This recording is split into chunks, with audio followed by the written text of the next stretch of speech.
Hi, I'm Alan Stroud. In this video we're going to go through how you can make a Fire Daemon or a Fire Elemental miniature for your board game or role-playing game.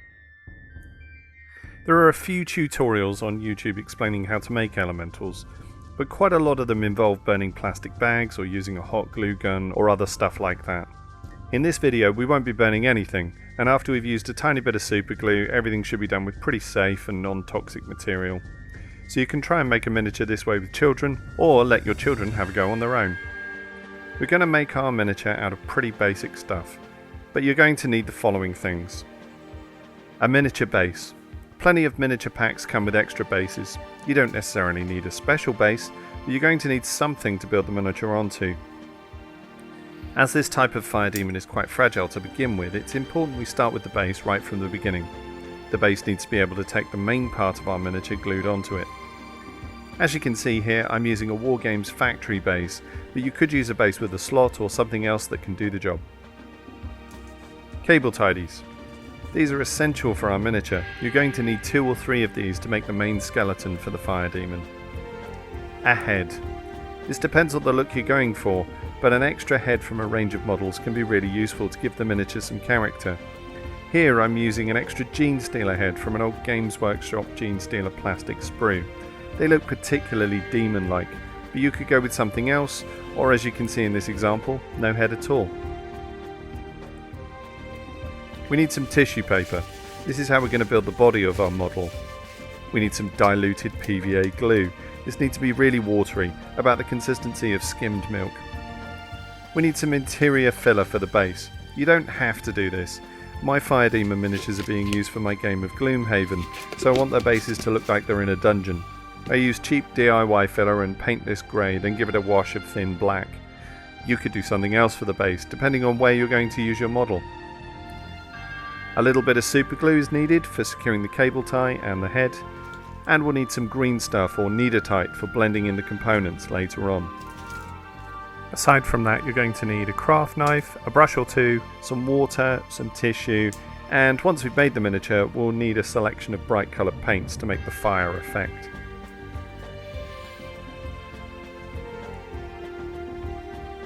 To start with, take your base and the first of your cable tidies, usually the longest one, as this is going to form the main spine of your model. Twist a section and glue it to the base, so it's secure. Then twist it up into a shape you're happy with for your model.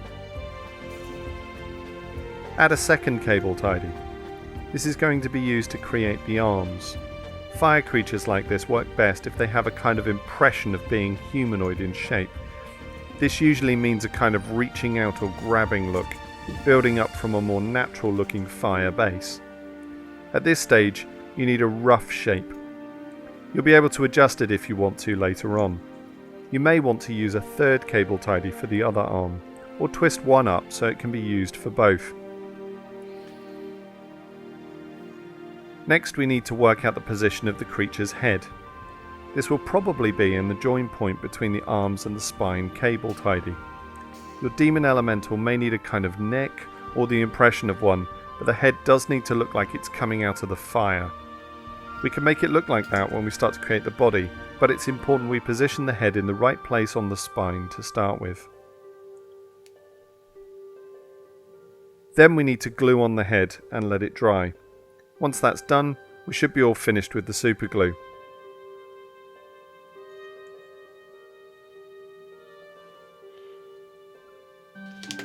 My next step is to fill in the base. You can see with this model I've reversed the base to use the hollow bit so I can coil the cable tidy and make sure it's secure. This then gets buried with interior filler that usually takes an hour or so to dry. I use a blunt knife and water to apply it, smoothing it out as needed. It takes a little bit of time to get all of the filler into the hollow of the base, so we've sped up the footage a little bit here. The blunt knife is wetted as we work, so it smooths out the filler, making it turn into a kind of curing concrete.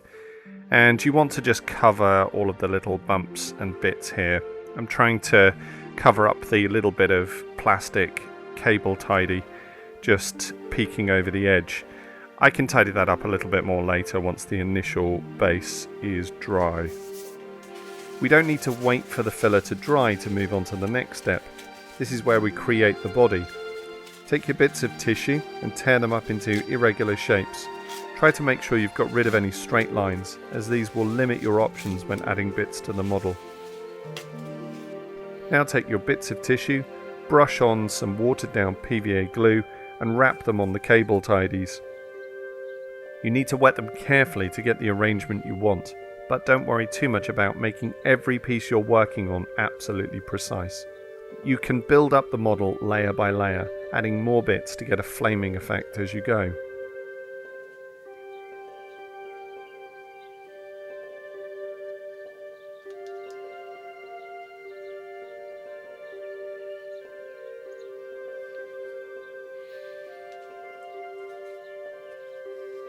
I've sped up the footage a little bit here. You get the point in terms of layering this in and making sure it's thick with glue. It takes a while to get all the tissue paper onto the model, but it really does start to flesh it out.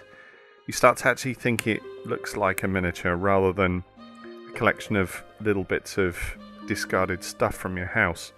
You don't actually need that much tissue paper. As you can see here, I've only got about 3 or 4 sections. I'm really only using about 1, maybe 2. Once the glue is soaked into it, then the pattern from the tissue paper just disappears. So it doesn't matter too much if you have patterned tissue paper that you're using to make this part of the model.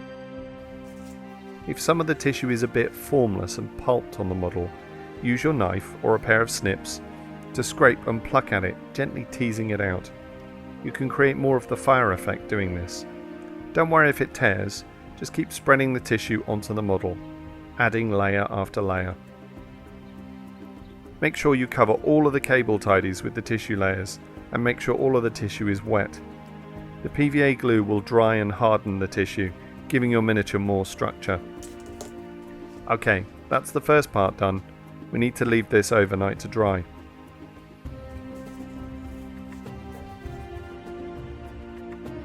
When you pick up your model the next day, it should be dry and a lot more rigid than it was before. If there's any tissue that is still a bit flimsy, give it a brush with the PVA glue and let it dry some more. Also, check your super glue joints for the head and the base. It should be solid. You can see here on this model, the interior filler has also dried, giving the base a stone or concrete texture. As I mentioned, I'm doing my Fire Demons for Gloomhaven, so I need 6 of them to replace the cardboard tiles. Here's one I made a little earlier, which I'm happy with the PVA tissue.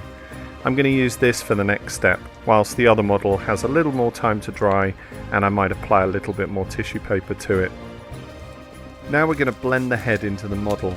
You can do this with a tiny bit of tissue, but I prefer to use Kneadertite or green stuff, which you can get on eBay or at a Games Workshop store.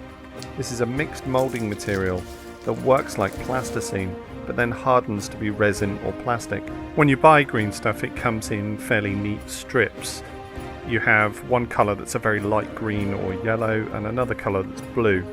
The idea is to take a section of each and mix them together. Once they're mixed together, they'll react with each other and start to harden. This gives you a little bit of time to mould it, but after a while it will go completely solid. Take a tiny bit of the green stuff, mix it up, and then place it on the edge of the head between the plastic and the tissue.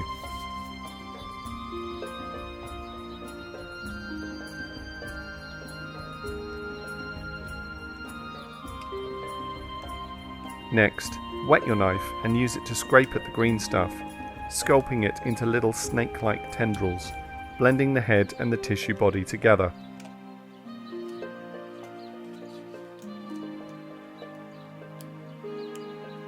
So long as your knife is wet, you should find that the green stuff sticks to the plastic and the tissue, but not to your knife blade.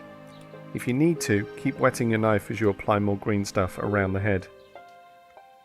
Once this is done, just check that you're happy with the model and leave it for an hour or so. The green stuff hardens gradually, so after a little bit of time, it'll be hard enough for you to start painting.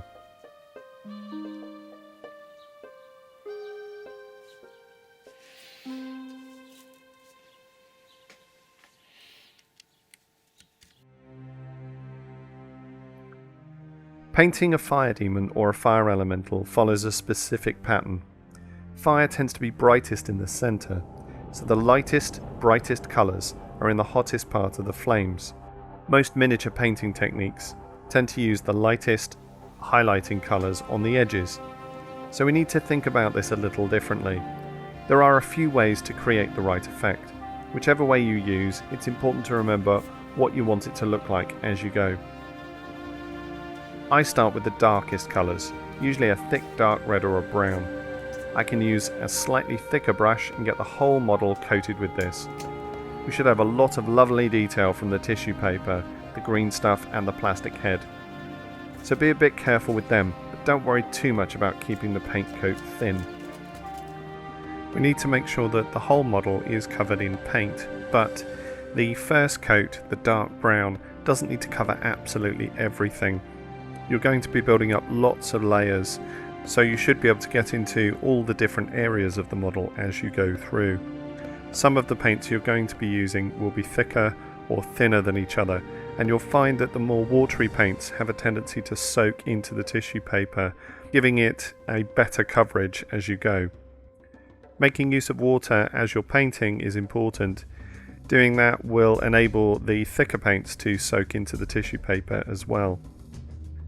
You may find as you're painting that some of the sections of your model are a little bit fragile. This is where the glue has dried but is not necessarily completely set. You can come back later and add more layers of PVA glue. These will dry translucent, so they won't affect your paint job. Additionally, you'll find that some of these areas will harden anyway because you're applying several layers of paint to them, and this will stiffen up the tissue paper. This is where the miniature really starts to come alive. The paint layers highlight different aspects of the crinkled tissue and the blending of the green stuff and the plastic, so you're starting to see the detail come out. I'm using quite a heavy dry brush technique here as I go through, making sure I keep the lighter tones at the center of the model, but not being accurate, just trying to create impressions and shapes. This is important because the miniature is made of fire, so it needs to have this kind of abstract quality to it, to not be completely precise in terms of what you're doing. What that means is, as a painter, if you're not particularly good, like me, I'm not a great painter, you can put together quite a nice looking effect without needing to be an incredible artist. Each layer of paint takes less and less time and there's less and less coverage. We're trying to focus on the center of the model again to have hotter colors, the lighter colors, the brighter colors, just in that center with impressions of them as they cascade away. Additionally, when painting the face and the head of the fire demon, we need to be careful here. The idea is that the face is an impression of a face in a fire, as if you can kind of see it inside there, as if the fire is really an intelligent, sentient creature. We don't want to be too precise, so actually continuing to paint the model with this heavy dry brushing technique is probably the best way to go. When you're done with these layers, take a really thin light brown paint or a wash. I'm using Seraphim Sepia from Games Workshop. Cover the model in this. The thin brown will join all the paint layers together, giving them a natural flow. Add a little bit more paint for highlights. Paint the eyes if you like, or the teeth, adding detail as you choose. Finally, as I mentioned before, I'm going to paint the base with a cheap grey paint and then wash it with black.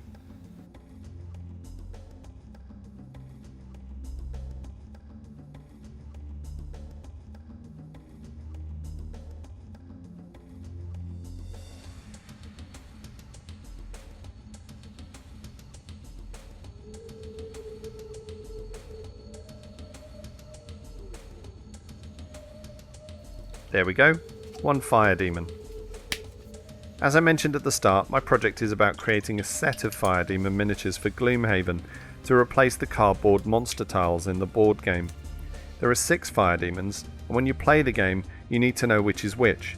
This means I'm including a number on the base, glued on with a little super glue at the end.